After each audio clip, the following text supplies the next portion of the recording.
Welcome to Bleav In 76ers with your hosts, former 76ers point guard Eric Snow and two Sixers fanatics in Marcus and Teja Dash. Bleav In 76ers is presented by BetOnline.AG. BetOnline is the fastest and easiest way to wager on all your favorite sports, contests, and events with first-to-market odds and lines. Find reviews and news for every league, including Major League Baseball, NFL, NBA, NHL, combat sports, esports, and even golf. BetOnline continues to be the top online resource for all your sports information, from live in-game betting, props, and futures. Head to BetOnline today or use your mobile device to join today and make your first sports bet. Use our promo code, that's Bleav50, BLEAV50, to receive your 50% welcome bonus on your first deposit. BetOnline, where the game starts. Hey everybody, welcome back to another episode of Bleav In 76ers podcast. I'm Marcus Dash, here with former legendary 76ers point guard Eric Snow and my brother Teja Dash. Gentlemen, how you guys doing? Good, yourself? Good. Hopefully we'll start to see more things happen, Eric, with KD and Kyrie staying in Brooklyn. Well, yeah. I mean, I think that both of those guys, if they do stay, I mean, it seems that they're both staying right now. And I think more moves can be made. I don't think it affects free agency as much as it affects teams maybe making a move because they could have been a part of that trade or they could have got a player here and there. So yeah, I think I can see where the moves were held up, but not necessarily free agency. I think most teams, for the most part, have their rosters somewhat set. Yeah. Do you think, cause I've seen something, people are online making jokes about how, like, it's been pretty clear that KD wanted out, and now he's going back to Brooklyn. Like, how long realistically do we see this lasting? Do you think it just be a year thing, or could this be kind of a Harden situation where he ends up leaving halfway through the season next year? No, I mean, I think the plan is for it to last. I mean, if it doesn't last, it's because I think maybe something happens, and I think that if something happens, I think it will be more mutual than maybe one-sided. I could see that, but I think right now the plan is to keep it moving, and maybe if they were able to kind of accomplish the things that most people thought they would accomplish, they can kind of move on, and it could be gone in the memory. But we'll see. Being a player in like these sorts of meetings, obviously more experience than we have. Because the last report that when he met with Cy was that he still told him, I want out and it's me or Marks and Nash. The next meeting they have is with him, his agent, Marks, Nash, and Cy, and now everything's all good. So does that mean it might have been like a personal thing that might have needed to just get out in the air, get out in the open and get resolved? Or is it like, I mean, what would be something that can go from, it's them or me, then all of a sudden we're all good for now? Well, in my guess, it was, obviously I believe in the first meeting, it was maybe KD and ownership only. KD and his representatives. I think there was some form of disagreement between him and, maybe having a conversation with Steve and Sean and all them, having a conversation with them, and it didn't particularly go as well. And I think some of this has to do with Kyrie in some way. Even though he's not really mentioned in all of this, I believe that one way or another, maybe the disagreements is a part of that. It could be a disagreement in the direction of the team. So I have no way of knowing, but I think it can go many different ways. But I just think in the end, with all parties there, it was a decision that came out agreeable. But I do firmly believe that it was, in my opinion, the team saying, hey, we're not just going to trade you for anybody. Like, it's not going to happen. Yeah. And most of these teams can't, the places you would like to go can't give us what we deserve in trading you. So how can we what's needed to make this go forward and kind of like move on. Move on. And then I Bleav that that's why the other guys were in there, so then they could hash out what it is they have their issues with. Whatever might have been the problem. And then move on from there. So I don't think that he necessarily called his meeting to say, hey, I want to come back. I think it was more of a, hey, this is where we're at. Like, we can't get it done. So if we can't get it done, we're not going to sacrifice the team and do all this. So how can we make it work? And at least for this season. At least for now, for now, how can we make it work? But even in saying this season, I personally don't think you can just say for right now this season, because then if you're saying that and then all of a sudden you're talking about winning the championship, you're talking out the side of your mouth. So I don't know how you can be like, hey, we in it right now, and then say we in it to win the championship. Like, I don't see how if you're not all in, because to me that's not all in. Yeah, I guess they think with the amount of talent that at least those two have, they think like not being all in, they can still win it all. But well, we've seen that. We've seen that they can't. yeah. And Kawhi wasn't all in with Toronto. He was out the moment they won, and they still won. So yeah. Well, he was all in when he was there. Like, he just wasn't all in as far as being signing in the future, but he was present. No issues, present, working hard, and a lot of things went their way. They had one big shot that could have been totally different outcome. We know that. Mm-hmm. Yeah, I do. Unfortunately. Well, on that, so that's a nice little segue to 76ers. So last week we did kind of talk about the Christmas Day game, because that was only one of two games that had been leaked. So after our show, the following day the schedule was released.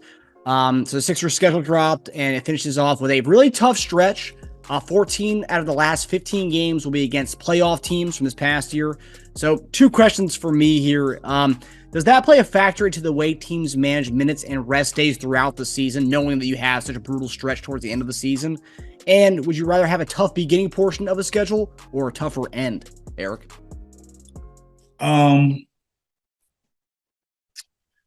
If I had to guess, not really guess, but just for feel, I would say tougher in the end than the beginning. I think getting off to a great start helps the team, helps your confidence. At the end of the year, and I looked at that stretch, and I don't even think that's the toughest stretch of the season. I really don't. I'll go over that after Teja speaks. But I think that there's a way that you may benefit that out of all of those games. I can't see all of those teams fighting for playoff position. So I think you'll have some drop off in games where guys are kind of getting ready, teams are getting ready for the playoffs.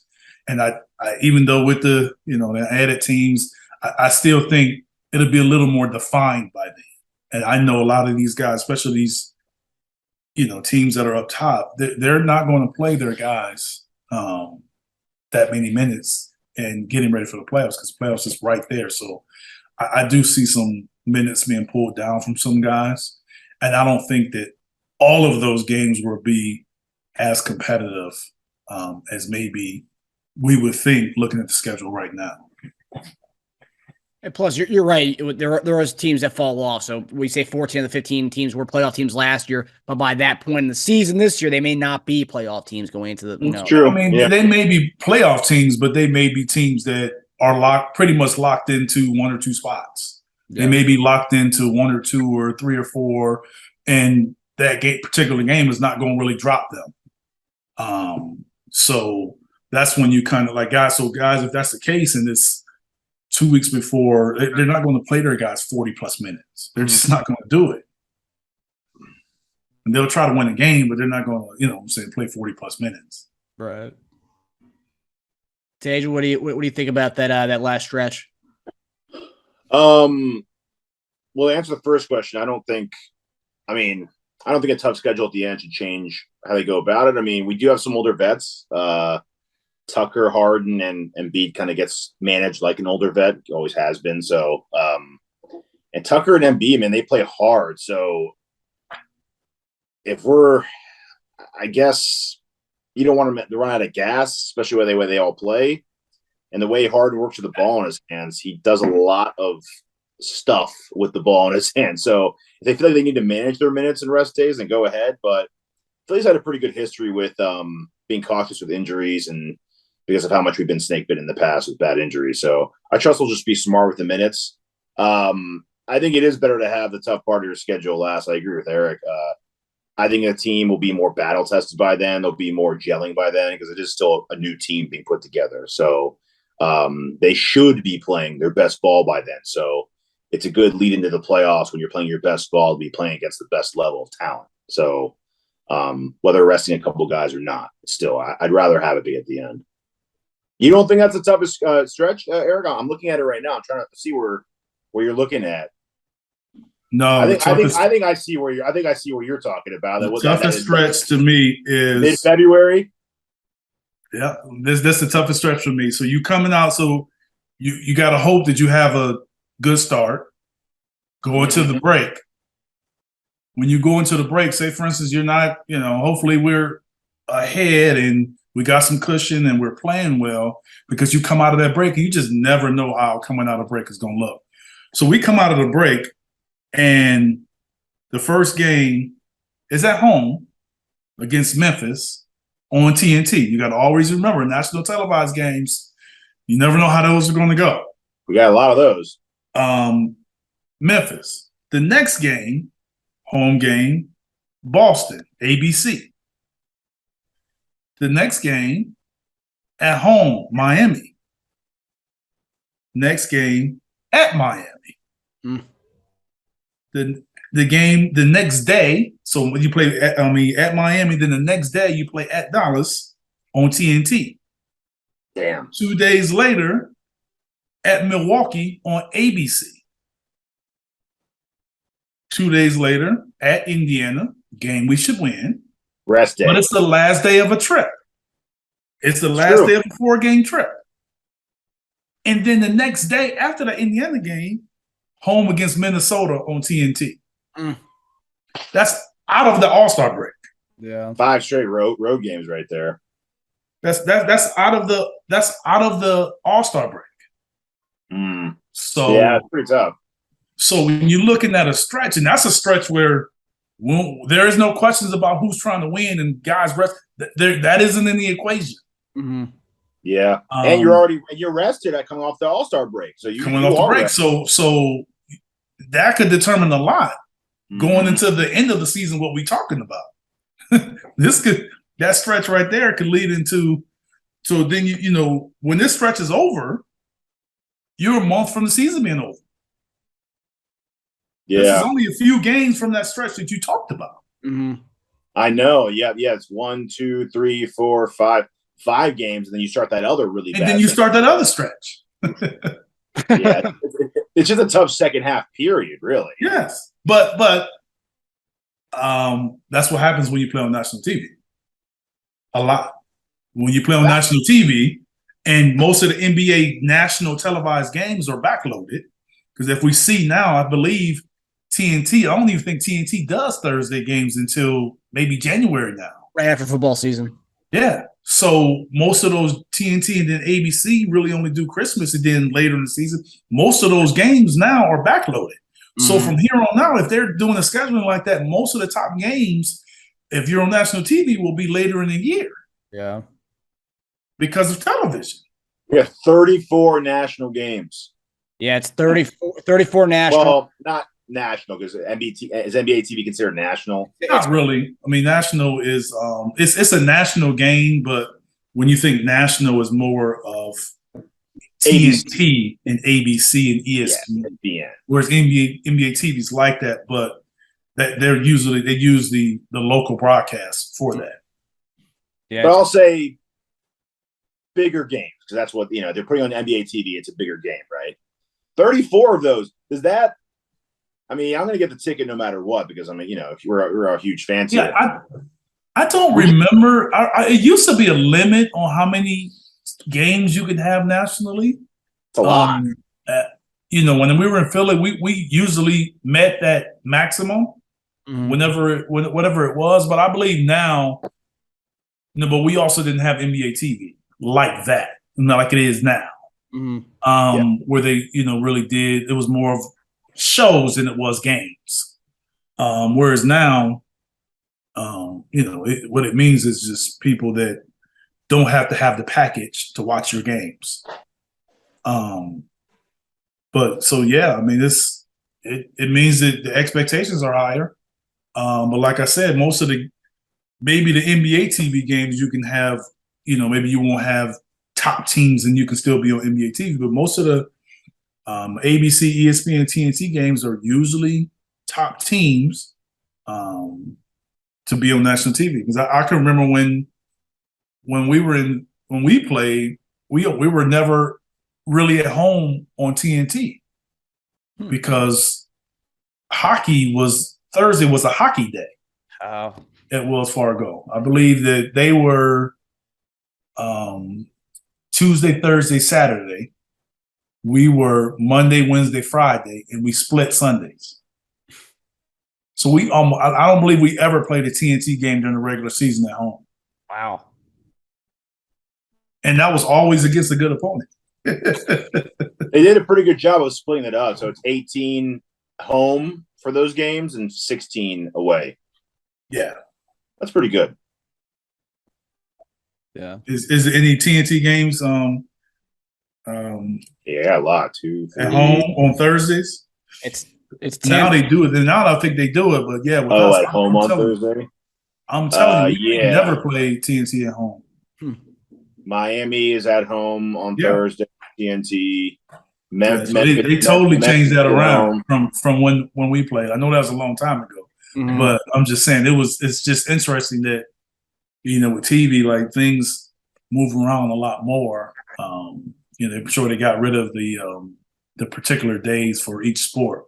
But that's actually that's Milwaukee on October 20th is Thursday night game. Yeah.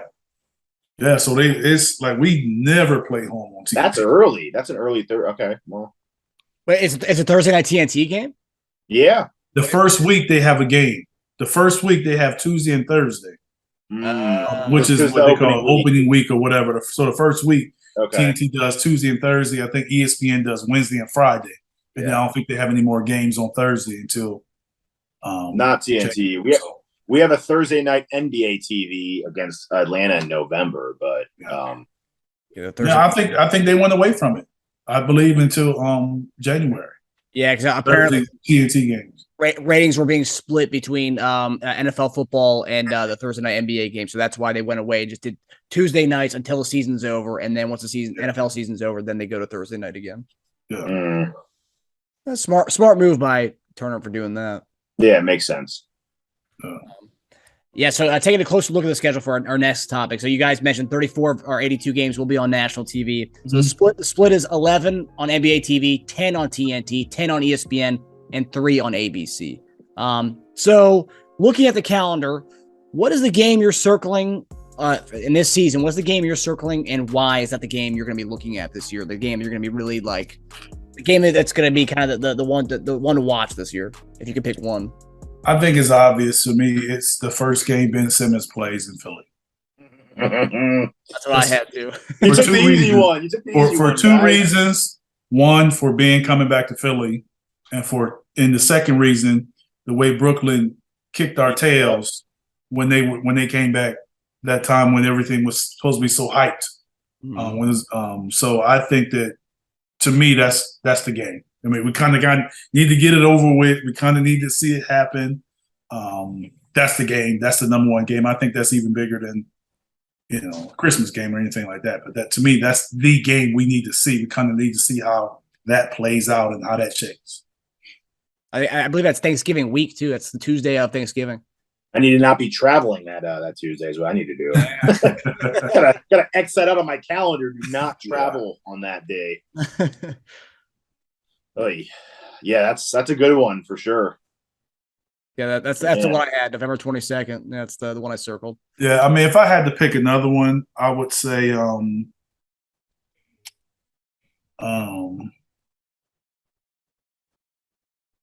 I think the game when Denver comes to That's a good one too. Philly, that's a good one, and they have it as a rivalry week game, which the NBA is doing this year. Now, rivalry is not always team; is sometimes it's player. Yeah, hyping it as a Joel and big fella game. So to me, that's kind of you want to see how that plays out. When Jokic, I mean, so yeah, they're airing that right there, and then you always want to kind of, if I'm picking another one, you always want to kind of see where you are with a team that ended your season. So when Miami comes to town, yeah, that's a good one too. Kind of stick it to them, you know what I'm saying, after them beating you the previous year. So those will be the three choices, with the first choice I said being number one. Yeah, those are all good. All 4 Boston games are going to be on big networks. Huh. Of course. Yeah. Great. Yeah. Philly and Boston. Both Denver games are going to be on networks, of course. They weren't stupid on that one. They know what to do. They know what people like. I think 3 out of the 4 Miami, I think, are being aired nationally too. I had besides Brooklyn, I had the March 4th primetime game against Milwaukee. We always have great primetime games in Milwaukee. I also think, even though, Boston went to the finals, I think Milwaukee's still, they're the last Eastern champs. Let's put it that way, the champs to win out of the East. So that's a great test for us. It's not too late in the season to the point people might be resting, but it's in early March. I put the Saturday night Boston game, ABC, February 25th. The one when your stretch that you named, Eric, that one's, I think, a great game too, because we'll both be coming out of the All-Star break. We'll be pretty fresh. We'll get to see the best of each other. Which game you talking about? Which game did you say? February 25th against Boston. Yeah, I mean, that Milwaukee game you talked about is that same stretch, right? Yeah. Yep. Yeah. Okay. So we're both fresh. We're both fresh coming out of it. Good test. Good Eastern test. Boston's at Philly. The Milwaukee's at Milwaukee. So both good. And then I put March 24th against Golden State. Final stretch of the season at Golden State. Obviously the champs, get to see what we look like going into our final stretch. I put that one as well. Got it. So do you all write off the neither one of you said the opener against Boston at Boston? I know that's going to be, it's at Boston. I mean, is that a big game, or is that more like, Yeah, I mean, I think it's a big game. But to me, all first games are big games. Mm-hmm. So I don't think this kind of brings anything special to me. I just think that, the first game is like, hey, we got to go out here and make a statement that first game. So I don't think just because we're playing at Boston that it's any different than if we were playing at, Toronto or Charlotte. I would look at it the same, like, hey, let's see how we look in the first game. Mm-hmm. So it's more of a big game for Boston. I think being at home and first game from being runner-ups and all that, for us, I think it's a game. It's the first game. Right. I think it's like starting a marathon, right? It's important how you start it, but I don't think you're going to win because of how you started. So it's obviously can't wait for that game, but yeah. I don't, in the grand scheme of things, I don't think we're looking back at that. We play them 3 more times after that. So it's like, I don't think that game's doing anything for the entire complexity of the year. Obviously, it would suck if we got our asses kicked, or either way, really. It would set up a bad tone for the other 3 games. But, yeah, yeah, that's more outcome, though. You know what I'm saying? Yeah, the outcome, I think, will tell us a lot. So I wouldn't necessarily go in saying, hey, this is a game I'm circling. Outside and always circling, the first game. Right. I just don't think that it's a game that I'm like, hey, I can't wait for this game. Now, I can say I can't wait for the first game, but to me, it wouldn't matter who the opponent is. Mm-hmm.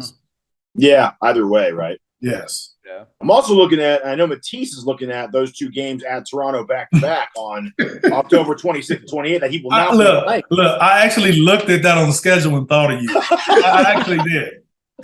And I thought of you and Thybulle. I actually thought of you two guys when I seen that. I'm like, oh, is this a break or what? Like, it's only one nice trip. little vacation, isn't it? Yeah. It's like, damn. Matisse he's is like, man, chilling. I'm paying me a trip to Miami when they go to Toronto. Yeah, because think about it. He goes to, we play at home against Indiana on October 24th. Dude doesn't have to go again until meet them in Chicago to the 29th on October, man. That's dude, he gets an early break for him. That's fantastic. Enough time there to gain weight on that 5 days, dude. I mean, that's go to Chicago early and have some Giordano's over there and have some deep dish. Nice. Man, all right. More of a Lou Malnati's guy, Tej, not Giordano's. Giordano's spot, man. More of a Lou Malnati's guy, not really a Giordano's guy. Yeah, I want the more, mainstream route. Yeah, sure. Lou's is getting up there. All right. Okay. So our final topic, we're gonna have a little fun with this one. Recently I've seen a lot of Twitter trends, of all different fan bases. The Celtics named their top 5 of all time, their starting 5 players. I've seen Sixers fans doing their all-time starting 5 for the Sixers. And so I wanted to ask you guys if you guys could put together your 76ers all-time starting 5, who would that be? And I can lead the way if you guys want me to. You obviously want to. Go ahead. Okay, so I do. So my starting 5 would be, so I would have our guy E. Snow at the 1. I would have Iverson at 2, Dr. J at 3, Barkley at 4, and Embiid at 5. Thoughts? Go ahead, Teja. I put my 1 and 2. I mean, go either way here. I put Hal Greer at 1, AI at 2. I put Julius Erving at 3, put Barkley at 4, and Wilt at 5. Wow, Wilt over Embiid, huh? I have a side question about this, so I'm going to wait for Eric to go first, and then we can start discussing. I don't need to go. My 5 is the same as yours, Teja. Wow. My 5 is the same. And you know what? I had to even look it up and kind of look at how long Wilt actually played with the Sixers. I know he was with Philadelphia when they were the Warriors, but I had to kind of think in my head, does that count as Warriors or Sixers? Even though he was in Philadelphia. True. And it technically counts as Warriors, Mm-hmm. even though he was in Philadelphia. And my thing wasn't necessarily whether I should put Joel in there. It was whether I should put Moses in there. Moses, I knew you were going to say it. So I had to look it up. And the numbers that Wilt put up in the 3.5 years that he played in Philly are absolutely incredible. They're absolutely incredible. I was like, there's no way you can leave him off this list. There's no way.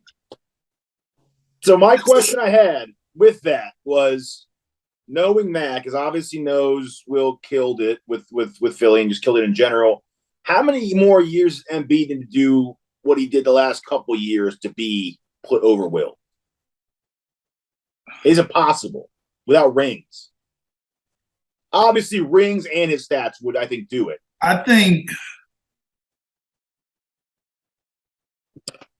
He had to play his whole career here. I think because of what Wilt did and he's from Philly too, like what he did in that span. God, it sucks to be drafted as a center in Philadelphia, huh? Like you're climbing a literal mountain to be put on like the Mount Rushmore for centers on there. Man. Yeah, that what Wilt did, like I got to pull up. How about this? How many more years does Embiid need to do to be over Moses? How about that? He got a better chance of getting over Moses in a year or so, if he's not already to some people. But Wilt, And I think it may be a little unfair to Joel because some of what I think Wilt did and kind of how I'm judging him is more of his career, more so than his Sixers career.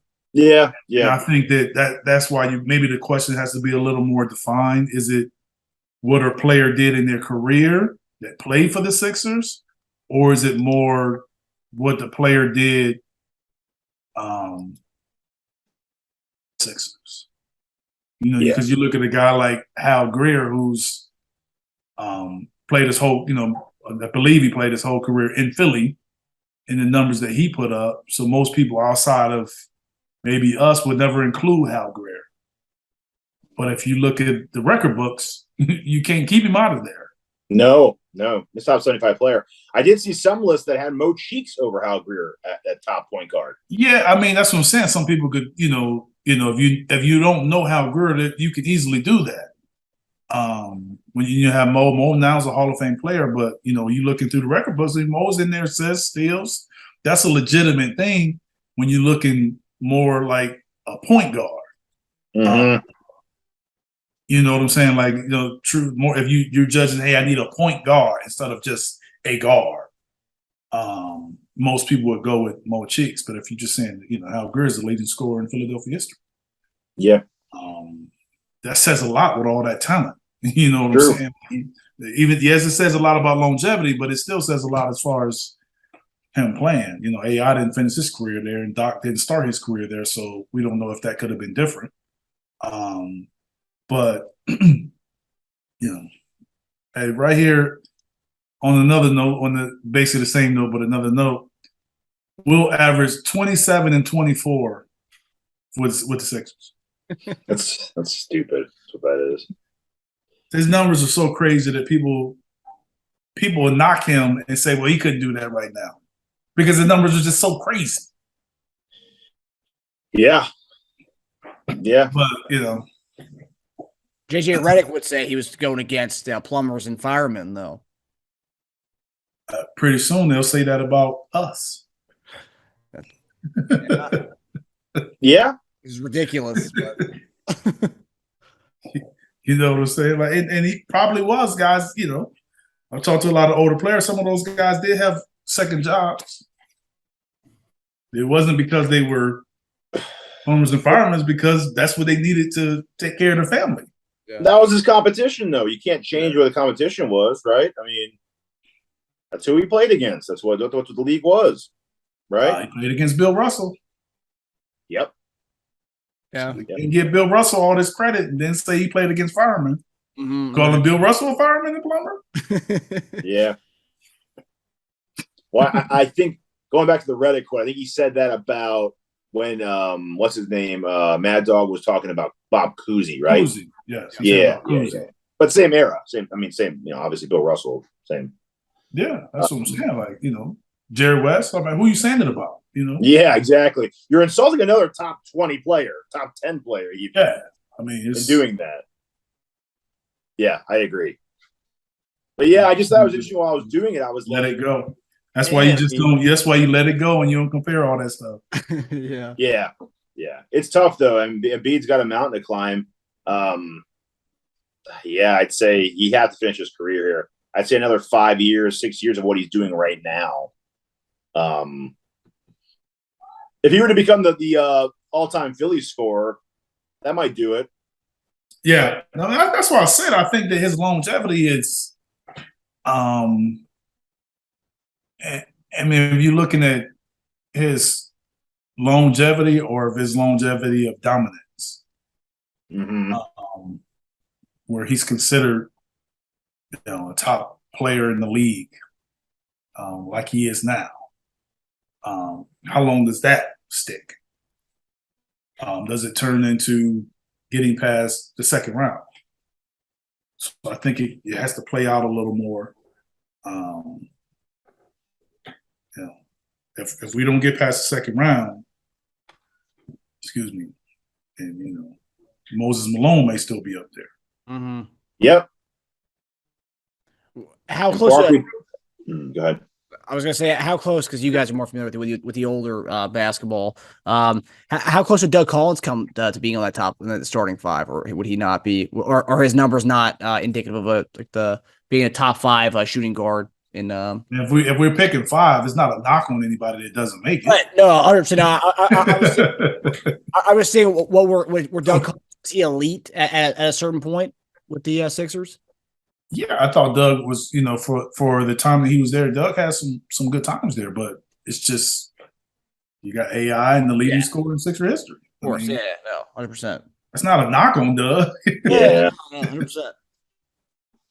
The other guy that came up a lot too at 4 was Bobby Jones too. If you look at all-time lists, he was right there with Barkley at 4. Yeah, we know. I mean, with my thing with Charles is how dominant he was when he was there, and how dominant he was when he left. So it was just a matter of if Charles would have stayed, it's he's arguably the best six. A no-brainer. So, yeah. He still played there. He played there 8 years. So yeah, I don't think you put anybody in front of Charles. Yeah, that's gonna be 8 years is definitely good enough. Yeah. Yeah, it's a pretty good. It's how you look at it.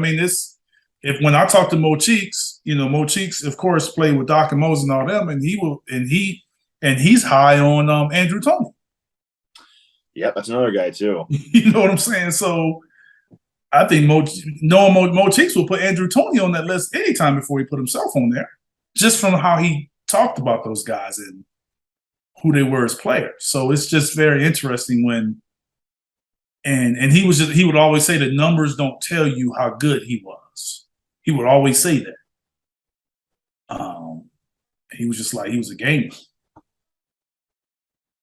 So that's where a lot of times we're looking at him from a number standpoint more so than the impact when they were playing.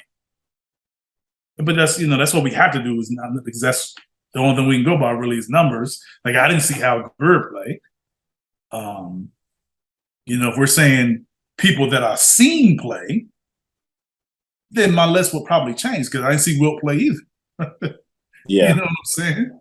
So, I would have a list based on who I've actually physically seen with my eyes or watched on television or played with, and a list of all-time greats, including the people I didn't see play.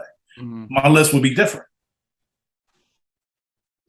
And Moses just wasn't in Philly long enough, right? If you give him all the Houston years in Philly, I'd say arguably he'd be higher than Wilt at this point. Arguably, yes, but we also had to include Wilt's years somewhere else. You know what I'm saying? So Moses that's why I was saying with Wilt, the only thing that would not put him in there is his longevity.